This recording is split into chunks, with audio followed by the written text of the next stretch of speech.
Assalamualaikum warahmatullahi wabarakatuh.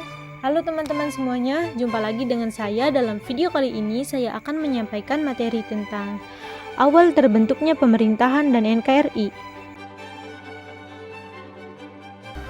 Agar supaya bisa berdiri dengan lekas, teguh, kekal dan abadi, negara Indonesia merdeka.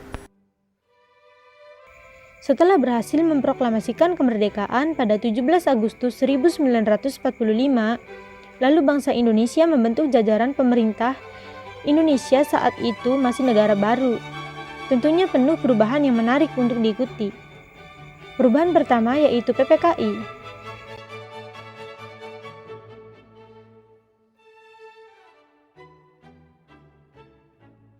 PPKI adalah Panitia Persiapan Kemerdekaan Indonesia. Walaupun sudah merdeka, ternyata tugas PPKI masih berlanjut. PPKI harus menyiapkan hal-hal terkait pembentukan negara. Proses persiapan itu dilakukan dalam beberapa rapat. Berikut hasil rapat yang dipimpin oleh Insinyur Soekarno.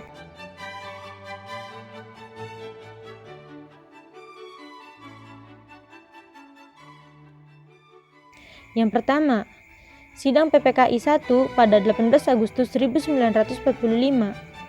Poin pertama, menetapkan dan mengesahkan Undang-Undang Dasar Negara Republik Indonesia yang kemudian dikenal sebagai Undang-Undang Dasar 1945.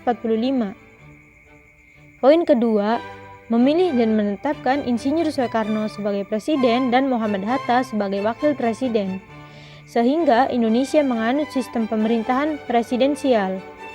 Poin ketiga, membentuk Komite Nasional sebagai pembantu presiden.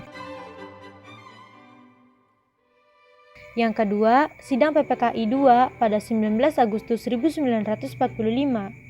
Poin pertama, menetapkan 12 kementerian dalam pemerintahan dan 4 menteri negara. Poin kedua, membagi daerah Republik Indonesia ke dalam 8 provinsi.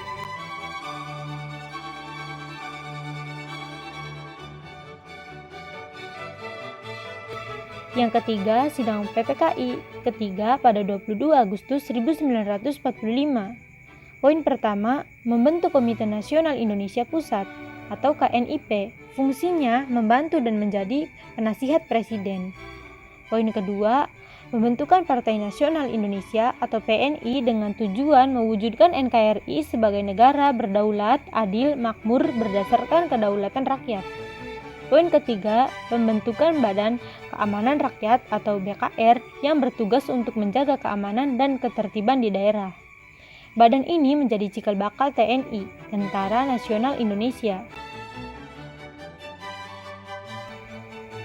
Perubahan kedua yaitu rapat di lapangan IKADA. Selain PPKI, masih ada penolakan dari beberapa negara terhadap kemerdekaan Indonesia, termasuk Jepang. Sebagai bentuk protes, akhirnya diadakan rapat raksasa di lapangan IKADA, Ikatan Atletik di Jakarta, pada tanggal 19 September 1945. Di kesempatan itu, Insinyur Soekarno menyampaikan pidatonya yang berisi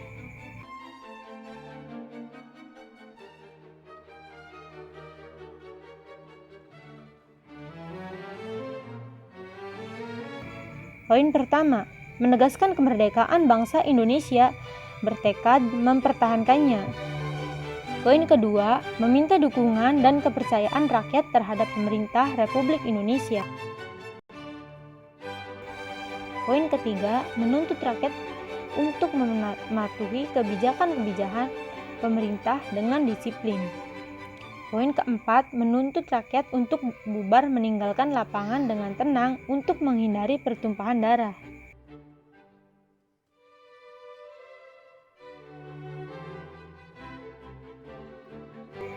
Rapat ini menjadi penting karena pemerintah berhasil bertemu langsung dengan rakyat, sehingga pemerintah berhasil meningkatkan kepercayaan rakyat akan kekuatan bangsa Indonesia.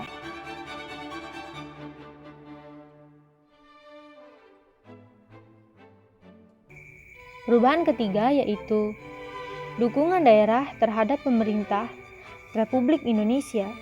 Setelah Indonesia memproklamasikan kemerdekaannya, kesultanan-kesultanan yang masih berdiri di Republik Indonesia kemudian menyatakan dukungan terhadap pemerintah Indonesia.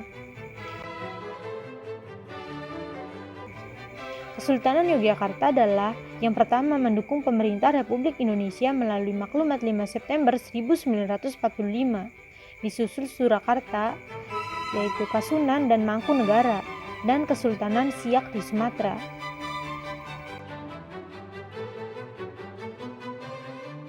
Meski saat itu telah merdeka, ternyata perjuangan Indonesia masih belum berhenti. Faktor-faktor dari dalam Indonesia dan luar Indonesia tentunya berpengaruh pada dinamika pemerintahan pertama Republik Indonesia. Untungnya pemerintahan kita saat itu berhasil melewati masa-masa sulit itu sehingga Indonesia bertahan hingga saat ini.